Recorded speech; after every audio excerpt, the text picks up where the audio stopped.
주변에 말귀를 못 알아듣는 사람들이 좀 있죠. 분명히 귀가 잘못된 건 아닙니다. 그래서 저는 저희 아이가 말귀를 잘 못 알아들을 때는 이야기합니다. 그건 귀의 문제가 아니라 뇌의 문제라고. 상습적으로 못 알아듣는 사람을 우리는 사오정이라고 말하죠. 이상하게 알아듣고 행동하는 사람입니다. 4명의 사오정이 카페를 갔어요. 딱 앉자마자 첫 번째 사오정이 난 우유 이랬어요. 그러니까 두 번째가 그럼 난 우유 이렇게 얘기했습니다. 그러니까 세 번째 앉은 사오정이 그럼 나도 콜라 이렇게 얘기했어요. 그러니까 마지막 네 번째 사오정이 부르면서 아저씨를 부르면서 아저씨 여기 콜라 4잔 주세요 이렇게 말했답니다. 그러니까 그 주문을 받은 아저씨가 뭐라고 대답했을까요? 뭐라고 대답했을까요? 죄송하지만 우리 카페는 유자차를 제공하지 않습니다. 이렇게 대답합니다. 말귀를 못 알아듣는 사람을 우리가 사오정이라고 얘기하듯이 예수님께서 이 세상에 오셔서 제자들과 함께 그 공생의 3년의 기간을 보냈을 때 이 제자들은 그 예수님의 말씀을 온전히 알아들었을까? 그게 어떤 말씀인지 또 예수님이 그 하셨던 행동의 진정한 의미가 무엇인지 제대로 알고 있었을까? 성경의 말씀이 우리를 조명하여 비추어 주지 않으면 우리는 알지 못하고 깨닫지 못합니다라는 것이 교리의 일부분에 있습니다. 그러니까 우리가 하나님을 알고 하나님을 이해한다는 것은 사실 뭐라는 얘기죠? 하나님이 우리를 비추어 주셨기 때문이라는 겁니다. 비추어 주시지 않으면 우리는 도저히 하나님을 알 수도 깨달을 수도 없는 존재라는 사실입니다. 그게 맞는 것 같아요. 내가 하나님을 알고 찾고 구해서 하나님을 알게 되고 깨닫게 된다라고 말은 하지만 사실은 하나님이 우리 마음을 열어주셔서 알게 해주시고 깨닫게 해주시 않으면 우리는 전혀 못 알아듣는 상태라는 것입니다. 앞서 말했듯이 말귀를 못 알아듣는 거죠. 그렇게 보면 예수님께서 공생의 3년 동안 하셨던 그 모든 말들과 행동은 사실 제자들이 제대로 이해하고 따라간 것이 아니었겠죠. 아마 자신이 따라가고자 하는 어떤 목적이 있어서 갔을 거예요. 그것이 가령 세상에서 높은 위치에 올라가겠다라는 그것이나 혹은 자신의 꿈을 이루기 위한 어떤 그것이 되었을 수도 있습니다. 그러니 그런 마음을 가지고 있는 상태에서 예수님이 하시는 말씀과 행동을 이해하려고 해도 도저히 이해가 안 되는 것이 당연한 거겠죠. 그래서 말귀를 못 알아듣는 사람의 단적인 특징이 뭐라고 표현하느냐 하면요, 자기의 생각에 고정되어 있기 때문에 그렇다는 거예요. 그러니까 그 사람의 뇌가 문제가 아니라 그런 사람일수록 자기의 생각에 많이 고정되어 있기 때문에 사람들이 하는 모든 이야기들을 그 생각에 대입해서 듣는다는 겁니다. 그래서 이제 말귀를 못 알아듣는 사람들이 있으면 무시하지 마시고 그 사람은 자기 고집이 좀 센 사람이구나, 자기의 생각이 좀 굳어 있는 사람이구나 이렇게 좀 이해해 주면 좋을 것 같아요. 근데 생각해 보면 우리도 그렇습니다. 우리의 신앙생활에도 다분히 이런 좀 고착화되어 있고 고정되어 있는 것들이 있어요. 그래서 똑같은 이야기를 해도 그것을 따라서 받아들이는 겁니다. 그러다 보면 오해가 항상 생기게 마련이에요. 그래서 설교를 하고 있는 제 입장에서 제일 부담스러운 게 바로 그겁니다. 그 지점이에요. 똑같은 설교를 해도 어떤 사람은 은혜로 듣습니다. 하지만 어떤 사람은 그것을 상처로 들어요. 그러면 제가 일부러 상처를 주기 위해서 그 설교를 했으리라고 생각하는 사람은 없을 겁니다. 아마 제가 대단한 천재가 아닌 이상 성도들은 다수예요. 40명, 50명, 아니 그 이상의 사람이라 할지라도 그 사람의 개개인의 상황에 맞춰서 제가 어떻게 설교를 하겠어요? 불가능한 겁니다.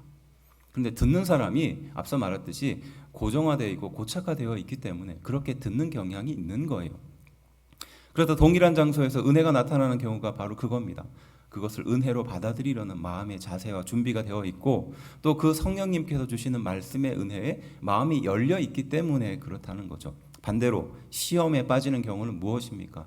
그것을 들으려는 마음보다 자기의 생각에 맞추려는 경향이 좀 강한 것이죠. 아니면 혹은 자기가 일주일 살면서 가장 연약하고 약점이 노출된 그 부분이 말씀에 노출이 되니까 소위 말해서 찔림을 받는 겁니다.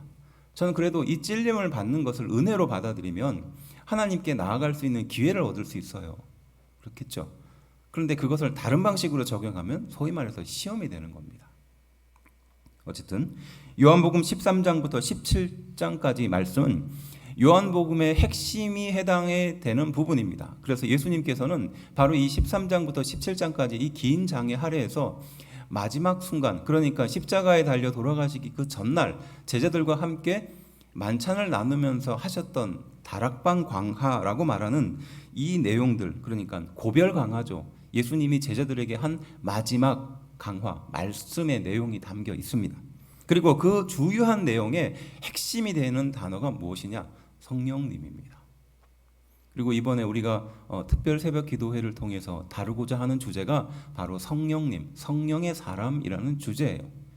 그래서 우리의 삶과 밀접하게 연관되어 있는 이 성령 하나님에 대한 주제들을 좀 탐구하고, 특별히 오늘 지난주에 이어서 오늘 또 성령 하나님에 대해서 조금 더 구체적으로 다루어 보려는 하는 이유가 여기 있는 겁니다. 예수님께서 그 마지막 순간에 다락방 강화, 그러니까 중요한 말씀을 제자들에게 하는 그 순간에도 제자들은 다른 생각들을 하고 있었죠. 자기 마음대로 이제 고착화된 상태로 이제 예수님께서 이제 세상의 왕이 되시면 내 자리는 어디쯤 있을까? 그리고 나는 거기에서 무슨 일을 하고 있을까를 가지고 제자들은 다투고 있었던 거죠. 도저히 이해할 수 없는 상황이었습니다. 그때 예수님께서는 내가 가면 그분이 올 것이다라고 말을 합니다. 이 이야기를 듣고 제자들은 어리둥절하게 되는 거예요. 16장 17절 이렇게 말합니다. 제자 중에서 서로 말하되 우리에게 말씀하신 바 조금 있으면 나를 보지 못하겠고 또 조금 있으면 나를 보리라 하시며 또 내가 아버지께로 감이라 하신 것이 무슨 말씀이냐, 이렇게 제자들이 말하거든요. 그러니까 간다는 건 무슨 말이고 다시 또 온다는 게 또 무슨 말이냐, 이걸 이해하지 못했던 겁니다. 바로 예수님께서는 그 성령님에 대해서 설명하고 계셨던 거죠. 내가 가게 되면 이제 성령 하나님께서 너희 가운데 올 것이다라는 말씀인데 이게 무슨 말인지 못 알아듣는 겁니다. 그래서 지난주에 살펴봤듯이 우리 하나님께서는 우리를 단 한순간도 고아와 같이 내버려 두지 않으시는 하나님이라는 것을 우리가 함께 말씀으로 은혜를 찾았습니다. 바로 그 성령 하나님에 대한 이야기입니다. 그래서 제자들은 이렇게 생각합니다. 오신다는 것은 알겠다는 겁니다. 그리고 왜 오시는지, 그리고 예수님은 떠나신다는 말씀이 무슨 말인지 이해를 못했던 거죠. 그래서 16장 5절에서 6절은 이렇게 말합니다. 지금 내가 나를 보내신 이에게 가는데 너희 중에서 나더러 어디로 가는지 묻는 자가 없고 도리어 내가 이 말을 함으로 너희 마음에 근심이 가득하였도다. 예수님께서 그 말씀을 하시니까 어디로 갑니까? 라고 묻는 자가 없어요. 왜? 모르니까요. 무지하기 때문에. 그러니까 뭐 가령 이쪽 마을로 가신다, 저쪽으로 가신다, 뭐 이러면은 이해를 할 텐데 그게 어딘지를 모르니까 감히 묻는 자가 없는 겁니다. 그리고 예수님이 그 말씀을 하시자 오히려 더 근심이 깊어진 상태라는 겁니다. 당연한 거겠죠. 묻지도 못하고 도리어 근심이 가득한 상태에 있다는 겁니다. 그래서 16장 7절은 그에 대해서 어떻게 표현하느냐, 내가 떠나가는 것이 너희에게 유익이다, 이렇게 예수님이 말씀하시는 거예요. 더 이해를 못하겠죠. 물론 우리들은 이해할 수 있습니다. 성도들은 이해할 수 있어요. 그런데 예수님의 이 말을 듣고 있는 제자들은 전혀 이해하지 못하고 있는 상태라는 겁니다. 그때 13절 이렇게 말합니다. 우리 함께 한 목소리로 좀 읽어봅시다. 13절 시작. 그러나 진리의 성령이 오시면 그가 너희를 모든 진리 가운데로 인도하시리니 그가 스스로 말하지 않고 오직 그것을 말하며 장래일을 너희에게 알리시리라. 아멘. 이제 예수님께서는 그 성령님에 대해서 설명하시는 장면이에요. 그가 너희를 모든 진리 가운데서 인도하시는 분이라는 겁니다. 그리고 스스로 말하지 않고 오직 들은 것을 말한다. 이건 무슨 뜻이냐면 예수님의 그리고 하나님의 계획 속에서 움직이신다는 거예요. 그러니까 말씀 안에서 활동하신다는 겁니다. 삼위일체 하나님이 자기의 뜻대로 자신의 마음대로 행동하시는 것이 아니라 하나님의 계획에 따라서 예수님이 순종하시고 그리고 그 계획을 따라서 성령님이 그 안에서 활동하신다는 뜻이거든요. 그리고 마지막에 장래일을 너희에게 알린다라는 것은 미래에 대한 지식과 알미 부족한 우리 인간에게 바로 하나님께서 장래일을 알려주신다. 무엇입니까? 인도해 주신다는 뜻이에요. 당시에 좀 다른 표현법입니다. 이걸 다른 말로 쉽게 바꾸면 이겁니다. 성령님께서 너희에게 오실 것인데 그분은 너희를 인도해 주시고 말씀을 벗어나지 않고 사역하실 것이며 더 상세히 너희의 인생을 알기 쉽게 인도해 주실 분이다 라는 것이에요. 이것이 예수님의 설명이었던 겁니다. 자, 그렇다면 그분께서 우리에게 오시면 우리는 어떠한 상태가 될까요? 이것이 중요한 질문인 겁니다. 성령님은 우리가 너무나 잘 알고 있죠. 많이 들었습니다. 그리고 누군가 하는 이야기나 설교를 통해서 들었을 겁니다. 하지만 구체적으로 그 성령님께서 오시면 우리에게 어떠한 일이 일어나는가 살펴볼 수 있는데, 오늘 그 대표적인 그 주요한 주제예요. 성령님께서 우리와 함께 하시면 어떤 일이 일어나는가? 기쁨이 생긴다는 거예요. 첫 번째 주제입니다. 성령님이 나와 함께 하시면 어떤 일이 일어날까요? 바로 최상의 기쁨이 우리를 감싼다는 겁니다. 20절 말씀인데요. 우리 함께 한 목소리로 좀 읽어보겠습니다. 시작. 내가 진실로 진실로 너희에게 이르노니 너희는 곡하고 애통하겠으나 세상은 기뻐하리라. 너희는 근심하겠으나 너희 근심이 도리어 기쁨이 되리라. 아멘. 네, 말씀을 좀 띄워놓고요. 자, 보십시오. 곡하고 애통하다라는 말은요, 장례식에서 사용되는 말입니다. 예수님께서 십자가에 달려 돌아가셨을 때 그분의 죽으심을 이제 안치하는 그 뒤에 따라가는 행렬이 이제 곡하고 애통하면서 따라가는 거거든요. 그 동일한 말로 사용했어요. 그래서 장례식에서 사용될 만큼 곡하고 애통한 것이 우리의 인생에 가득하지만, 그리고 그렇게 우리를 곡하고 애통하게 만드는 대상이 있는데, 그 대상이 누구인가? 바로 세상이라는 겁니다. 세상이 우리를 곡하고 애통하게 만든다는 겁니다. 가만히 있으면요. 16장 2절은요. 너희를 죽이는 자가 생각하기를 이것이 하나님을 섬기는 일이다라고 말하거든요. 그러니까 우리는 가만히 있으면 그냥 아무런 사고 없이 문제 없이 살아가는 대상들이 아니라 세상이 우리를 가만히 두지 않는 상태라는 겁니다. 믿으십니까? 이게 신앙에 있어서 굉장히 중요한 포인트예요. 우리는 예배를 잘 드리고 나의 마음이 은혜 안에 회복되는 것을 생각해요. 하지만 예배를 드리지 않고 하나님과 가까이 있지 않은 그 순간 바로 우리는 어떻게 된다? 바로 후퇴하게 된다는 겁니다. 아니, 어찌 보면 가장 깊은 절망의 상태로 빠져들어간다는 겁니다. 아니, 그래도 내가 신앙의 경력이 있지, 이렇게 생각하는 경우 오해라는 겁니다. 아무리 수십 년의 신앙의 경력이 있고 대단한 믿음이 있다 할지라도 하나님을 떠나는 그 순간 우리는 나락으로 떨어지는 존재라는 거예요. 그래서 16장 3절은 이에 대해서 어떻게 표현하느냐면요, 그들이 이런 일을 할 것은 아버지와 나를 알지 못하기 때문이다라는 겁니다. 그러니까 우리는 세상 사람들이 우리를 괴롭히고 힘들게 하고 나락에 떨어뜨리려는 그 마음을 갖는 것을 이상하게 여겨서는 안 된다는 거예요. 왜 그럴까요? 왜 그럴까요? 그들에게 나름엔 정의가 있기 때문에 그래요. 정의입니다. 그러니까 우리가 세상에 참 그러다 보니까 이 정의라는 것이 굉장히 대두가 돼요. 요즘 시대가 정의의 시대지 않습니까? 이 정의를 벗어나는 거에 대해서 사람들은 참지 못해요.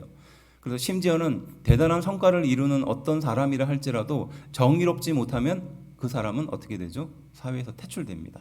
요즘 세상이 그렇잖아요. 그래서 10년, 20년, 아니 30년 전에 일어났던 일이라도 그 일이 정의롭지 못한 행동이면 사람들은 그 사람을 용납하지 않습니다. 그 사람이 엄청난 대단한 업적을 이루었다 할지라도 인정하지 않아요. 이게 정의가 중요한 시대가 되고 있어요. 근데 이 정의라는 것은요, 이 성경에서 말하는 정의가 있고, 그리고 의로움이라는 것이 이 같은 말 같잖아요. 정의와 의로움. 그런데 이게 영어 단어로는 좀 차이가 있습니다. 이 정의는 말 그대로 justice입니다. 그리고 의로움은 뭡니까? 네, righteous죠. 그러니까 옳음이에요. 옳음. 근데 이 정의와 의로움에 대해서 잘 구별하지 못하면서 생기는 일들이에요. 세상 사람들은 정의를 추구하거든요. 근데 정의는 성경에서 말하면 무엇과 같은가? 심판 때에 일어날 일이에요. 그러니까 정의의 기준을 따라서 사람을 판별하는 겁니다. 그런데 우리는 정의를 따라서 판별할 수 있는 상태가 아닌 거예요. 그런데 세상은 그렇게 판단하는 겁니다. 그런데 우리는 무엇이 필요한 겁니까? 의로움이 필요한 거예요. 그래서 세상의 정의, 그들의 정의와 나름의 합리적인 이유가 하나님에 대한 무지를 근거로 하고 있기 때문에 앞서 말했던 것처럼 모르는 게 당연한 겁니다. 세상은 정의를 추구하고 재단하려고 합니다. 하지만 그 정의와 재단에 살아남을 사람은 없는 거예요. 자기 자신도 그렇지 않습니까? 자기 자신도 그렇잖아요. 그렇게 말하고 정의를 주장하는 사람들, 자기 자신의 삶이 옳은가? 네, 아무도 대답할 수 없거든요. 근데 타인에게는 쉽게 할 수 있습니다. 십자가에 못 박은 그들의 작은 승리, 정의를 이루는 것이라고 생각하는 그들의 생각은 무엇입니까? 예수님의 의로움 앞에 완전히 무너지는 거예요. 예수님은 세상에 정의를 이루기 위해서 오신 것이 아닙니다. 우리의 잘잘못을 따라서 판단하시고 하나님께서 거룩한 성도와 거룩하지 않는 성도를 구별하기 위해서 세상에 오신 것이 아니에요. 이게 예수님은 의로움을 위해서 오신 거예요. 우리가 이룰 수 없는 그 의로움을 예수님이 이루어 주시기 위해서 이 세상에 오신 것이죠. 그래서 의로움은 반드시 무엇이 따라옵니까? 은혜가 따라오는 거예요. 지난주에 설명했듯이 부족하고 연약한 꽃이라도 못난 꽃이라도 나누어 줄 수 있는 마음이 필요한 거예요. 아이 꽃이 뭐 좋은 걸 줘야지 왜 이상한 걸 주냐라는 마음에는요, 비틀어서 보면요, 자기의 마음도 그렇게 비틀어져 있는 거예요. 예쁘고 좋은 것만 주고 예쁘고 좋은 것만 키우려고 하는 사람의 본성을 말하는 겁니다. 하지만 하나님은 우리를 예쁘고 귀하고 아름답기 때문에 사용하지 않으세요. 믿으시죠? 우리의 못난 모습에도 불구하고 죄악이 가득한 모습에도 불구하고 하나님은 우리를 귀하게 보시는 겁니다. 그게 생명이잖아요. 여러분들의 자녀에게도 그런 것을 알려주는 것입니다. 꽃에 물을 주고 물론 오래가지 못해요. 그리고 금방 시들어 버립니다. 하지만 그를 통해서 생명의 기쁨을 보는 거예요. 그리고 자신이 무엇인가 생명을 향하여 기르고 양육하고 있다는 것을 깨닫게 하는 겁니다. 그러면 무엇을 알게 될까요? 좋고 예쁘고 아름다운 꽃도 있지만 좀 흉하고 못생기고 좀 비뚤어진 꽃도 있어요. 하지만 그것이 생명이기 때문에 어떻게 하는 겁니까? 잘 키우는 거예요. 그게 생명이지 않습니까? 그래서 예수님께서는 바로 이 의로움을 완성하기 위해서 우리를 의롭다라고 불러주시기 위해 세상에 오셨고 십자가에 달려 돌아가신 것입니다. 그래서 우리는 그 십자가를 보면서 나의 불의를 떠올리게 되는 거예요. 예수님이 바로 그것을 위해서 오셨다는 것을 깨닫는 겁니다. 그래서 의로움을 완성하셨다는 것은 바로 은혜를 말하는 거예요. 내가 하나님 앞에 은혜로 나아갈 수 있게 되었다는 것입니다. 내 못난 모습에도 불구하고요. 정의는요, 결국 인간을 변화시키지 못합니다. 의로움은, 은혜는 인간을 변화시킬 수 있어요. 그래서 이어지는 말씀은요, 근심은 영혼을 파괴하는 깊은 고통을 표현할 때 쓰는 말입니다. 그리고 뒷구절을 이렇게 표현하고 있죠. 도리어 더 거룩하게 될 것이다. 하나님을 섬기는 일이라 하니라. 근심의 영혼의 깊은 고통 속에 20절 말씀이요. 내가 진실로 진실로 너희에게 이르노니 너희는 곡하고 애통하겠으나 세상은 기뻐하리라. 너희는 근심하겠으나 너희 근심이 도리어 기쁨이 되리라 라고 표현하고 있거든요. 우리가 깊은 고민과 절망 속에 빠져 있을 그때 도리어 그것이 바뀌게 될 것이라는 표현입니다. 근데 이 표현법이 어디에 똑같이 사용되느냐? 우리가 많이 읽었던 물이 변하여 포도주가 되는 바로 그 사건에 사용되는 말이거든요. 우리 인생이 근본적으로 변화하게 된다는 거예요. 질적으로 바뀌게 된다는 것을 표현하는 것입니다. 이전의 영혼의 깊은 고통을 압도하는 최상의 기쁨으로 우리 성령님께서 오신다는 것이에요. 믿으십니까? 또 과거에 중요한 것이 이제 더 이상 중요하지 않은 상태, 현재 새로운 것을 이제 얻게 되는 그 상태가 된다는 것입니다. 세상 사람들이 무지 속에서 하나님을 모르는 그 핍박 속에서 우리를 핍박하고 또 무시하고 괴롭히나 하나님은 바로 그들마저도 의로움으로 용서해 주시는 은혜로 불러주셨다는 것입니다. 쉽게 표현하면요, 너희는 세상에 이해하지 못하는 조롱과 핍박과 무식 속에 살 수밖에 없지만 그것은 오히려 그들의 무지 때문이라는 겁니다. 그들의 무지로 잠시 고통을 당하겠지만 성령님께서 우리 인생에 오셔서 인도하시고 설명하시고 근본적인 변화와 기쁨을 알려주신다라는 말씀입니다. 믿으십니까? 바로 최고의 기쁨으로 인생을 바꾸어 주신다라는 말씀이에요. 말 한마디의 능력이 얼마나 대단한지요. 또 마음을 바꾸는 말 한마디 때문에 인생이 살기도 하고 죽기도 합니다. 4월 달은요, 우리가 잔인한 달이라고 표현하잖아요. 근데 왜 잔인한 달일까? 이 상담을 하는 사람들의 입장에서는요, 4월은 정말로 일이 많은 달입니다. 왜냐? 그 겨울에 추웠던 그 시절이 지나가고 이제 봄이 오면 사람들 마음이 녹고 따뜻해지고 이제 풀리잖아요. 근데 이와 함께 더불어 증가하는 것이 무엇이냐? 우울증이에요. 그래서 상담하는 사람들은요, 4월 달에 굉장히 많은 이런 우울증에 관련된 전화를 받고요. 실제로 통계에서도 4월 달에는 굉장히 많은 분들이 그 극단적인 선택을 하게 되는 게 바로 이때입니다. 왜 그럴까요? 봄이 되었는데 자신의 과거의 그 상처에 대한 해결을 못하는 겁니다. 그리고 세상은 밝게 바뀌고 따뜻하게 바뀌었는데 이게 해결이 되지 않는 거예요. 그 간격이 더 커지는 겁니다. 그러니까 극단적인 상태로 마음을 몰고 가는 겁니다. 바로 그럴 때 한 사람의 말과 한 사람의 그 대화, 또 긍정적인 말 한마디가 인생을 바꾸어요. 하물며 위대하신 하나님께서 우리와 함께 계시고 성령님이 나와 함께 계시는데 우리 마음이 늘 부정적인 곳으로 향하여 달려갈 때마다 그 성령님은 우리의 마음을 돌이켜 세운다는 거예요. 거기서 멈추라는 거죠. 그리고 하나님의 은혜 앞에 다시 한번 이끌어 가시는 겁니다. 바로 가장 깊은 절망과 고통 속에 있을 때 바로 성령님께서는 그것을 완전히 다른 차원으로 우리를 이끌어 가신다는 거예요. 이것이 20절 말씀이 주는 의미입니다. 너희는 근심하겠으나 너희 근심이 도리어 기쁨이 되리라 라는 것은 바로 최고의 기쁨을 표현할 때 쓰는 말이거든요. 세상의 핍박이 더 심해지고 또 우리를 향한 그것이 더 깊어질 때 우리는 깊은 절망 속에 빠집니다. 그리고 내 자신의 한계를 볼 때마다 힘들고 어렵죠. 그런데 바로 그 성령님께서 오셔서 그렇지 않다라고 말해주는 거예요. 그리고 그것을 오히려 기쁨으로 바꾸어 주신다는 것이에요. 이런 기쁨의 은혜가 우리에게 넘치게 되기를 주의 이름으로 축원합니다. 두 번째는 무엇일까요? 고통을 잊는 기쁨이에요. 21절 말씀인데요. 이렇게 말합니다. 여자가 해산하게 되면 그때가 이르렀으므로 근심하나 아기를 낳으면 세상에 사람 난 기쁨으로 말미암아 그 고통을 다시 기억하지 아니하느니라. 아멘. 이렇게 말하거든요. 실제로 연구에서도요.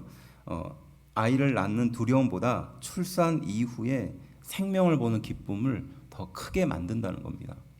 그러니까 아이를 낳기 전까지는 막 두렵고 막 그렇습니다. 걱정되고 내가 어떻게 아이를 낳을까 무섭고 막 그렇다는 거예요. 그런데 아이를 낳고 나서 물론 해산의 고통이 지나가겠지만 고통이 지나가고 나서 그 아이를 보는 순간 그 고통을 싹 잊어버린다는 거예요. 그래서 둘째 아이도 갖게 되고 셋째 아이도 갖는 용기가 생긴다는 거예요. 뭐 그러신지는 모르겠으나 만일에 그 출산의 고통만 우리 머릿속에 각인이 되면 아마 세상 사람들은 아이를 아무도 안 낳았을 겁니다. 그런데 하나님께서 정말 특별한 은혜를 주셔서 그 고통을 잊을 만한 어떤 생명의 기쁨을 주시는 거예요. 그러니까 우리는 생명을 계속 낳을 수 있는 거죠. 여기서 등장하는 해산이라는 말과요, 근심이라는 말은 사실은 이거보다 한 단계 더 좀 깊은 의미가 있어요. 무엇이냐? 우리의 근본적인 죄의 상태를 표현할 때 쓰는 말이에요. 그러니까 아담과 하와가 바로 이 해산과 근심이라는 말로 대변될 수 있거든요. 그리고 또 무엇입니까? 사람 난 기쁨이라고 표현하고 있잖아요. 우리가 여자가 아이를 낳으면 아들을 낳았다 혹은 자녀를 낳았다 이렇게 표현하잖아요. 그런데 여기는 사람 난 기쁨이라고 표현하거든요. 이게 바로 처음 우리가 죄를 지었을 때 그 상태를 표현하는 말이에요. 그러니까 이 문장의 의미는 무엇인가? 인간의 근본적인 고통이 어디에서부터 시작되는가 이걸 묻고 있는 겁니다. 그리고 그 고통을 누가 해결해 줄 수 있는가 이에 대한 해답을 제시해 주는 거예요. 죄의 문제를 해결하는 것은 그리스도라는 것이죠. 그것을 지키고 가르치고 이끌어 주시는 분이 바로 성령님이라는 사실이에요. 예수 그리스도가 십자가에 달려 돌아가시는 그 사건을 성령님이 이해할 수 있게 해주고 그것을 우리가 받아들이게 해주며 밝히 알며 그 의미를 제대로 깨닫도록 이끌어 주시는 분이 바로 성령님이라는 사실입니다. 그래서 고통을 잊는 기쁨을 우리에게 알려주신다는 거죠. 고통은 무엇입니까? 죄로 인한 고통이에요. 상실로 인한 고통입니다. 바로 이 고통을 바로 성령님이 무엇으로 바꾸어 주신다? 세상과 비교할 수 없는 그 기쁨으로 바꾸어 주시는 분이라는 사실이에요. 그래서 뒷구절 보시면 그 고통을 다시 기억하지 아니하느니라 라고 말해요. 죄로 인한 고통을 다시 기억하지 않는 상태로 우리를 만들어 주신다는 겁니다. 가끔 이런 얘기를 하시는 분이 있어요. 교회에서 십자가를 강조하고 죄를 강조하면 성도들이 다 도망간다고, 죄를 지적하면 그걸 견디지 못해서 다 도망간다, 이런 얘기 하시는 분이 있습니다.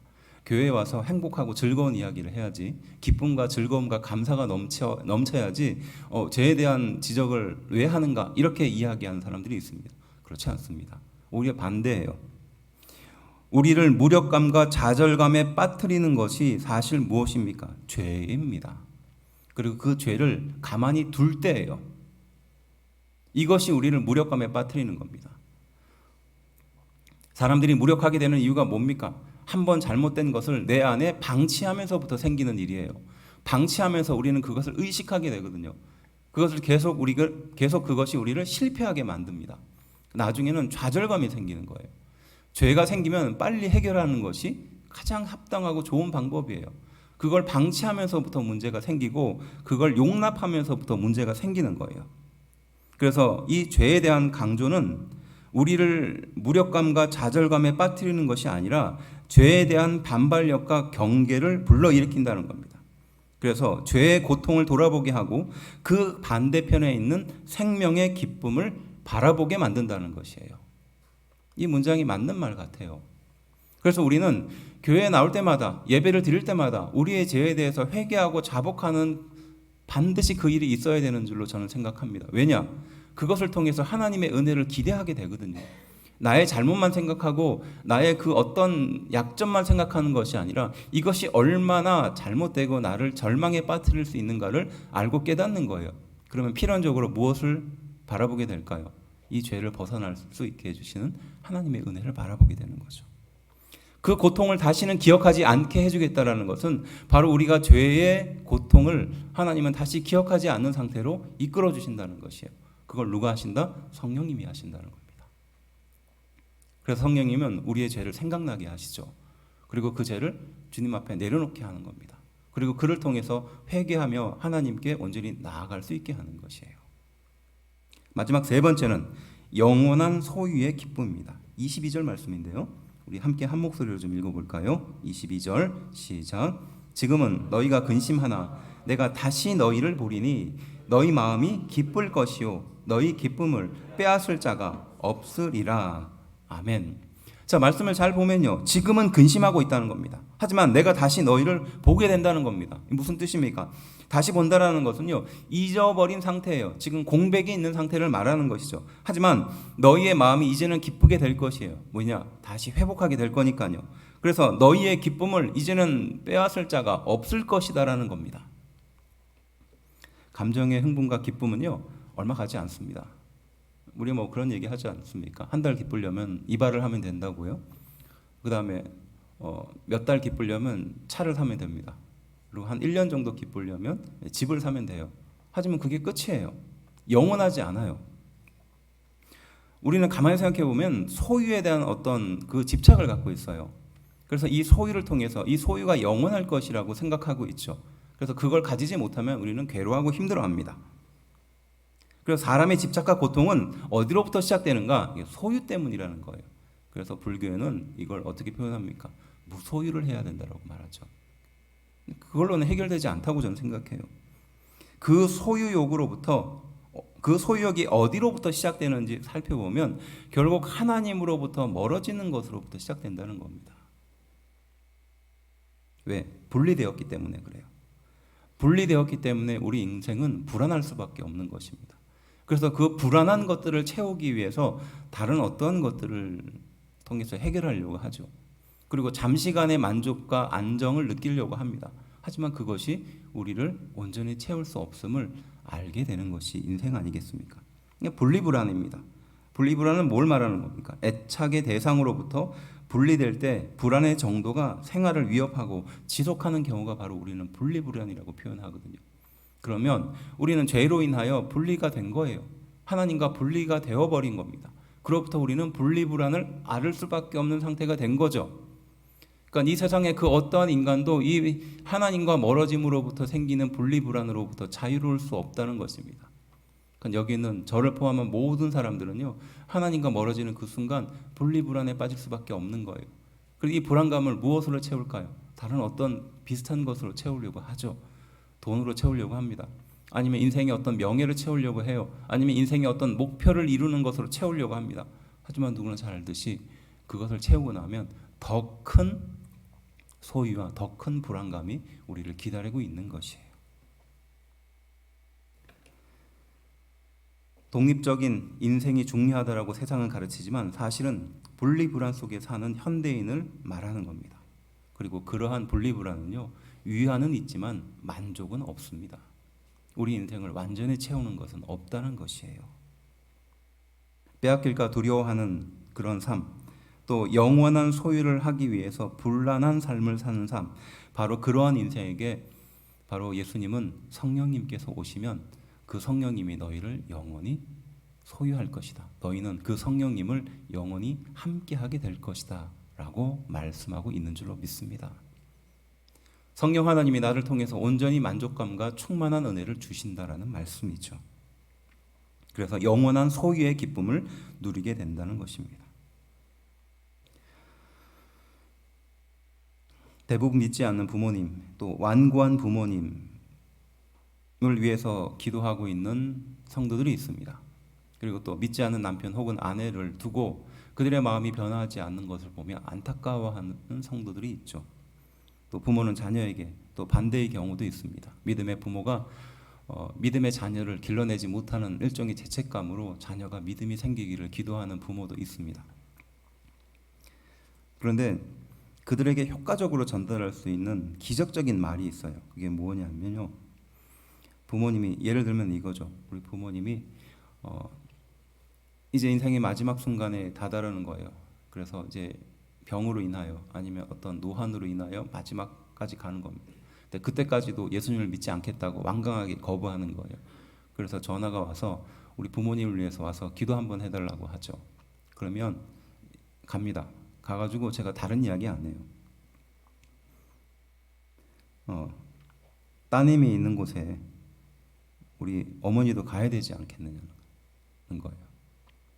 돌아가시면 어딘가는 가실 건데 그 가시는 곳이 따님이 가야 되는 곳이면 좋지 않겠느냐 하는 거예요.